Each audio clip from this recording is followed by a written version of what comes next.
cho nên con rồi kéo cho ơn mà chắc luôn kìa mà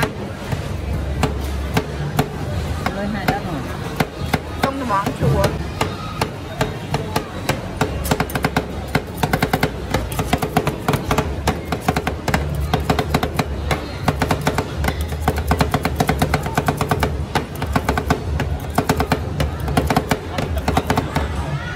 có vậy có thể cân đôi lại nhưng sao nó năng ấy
vô môi nè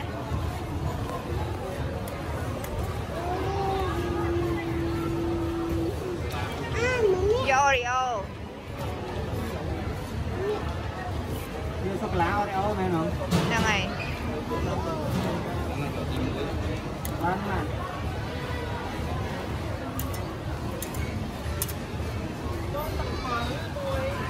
không bao giờ sao nó ngon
có ai tốt làm đấy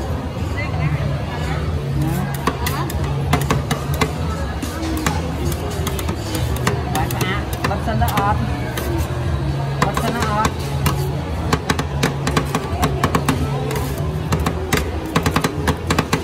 nên đặt được con đấy con cân hái quá xe mà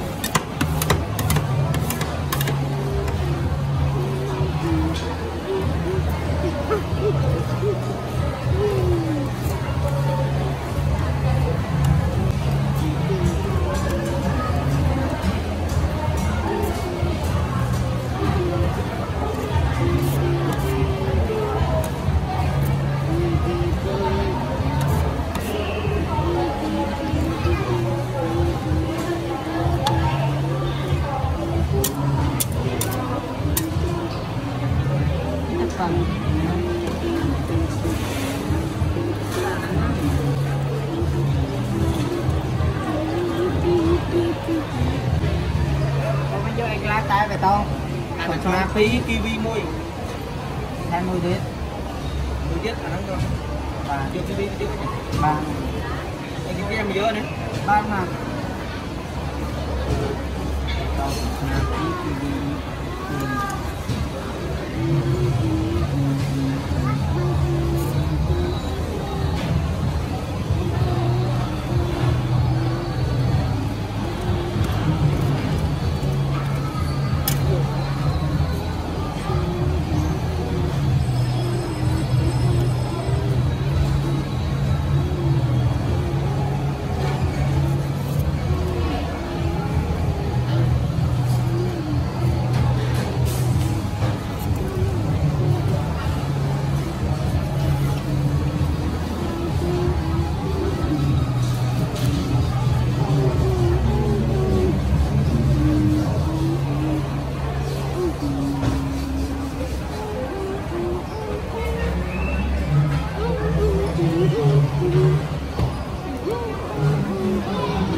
soda hai soda như muối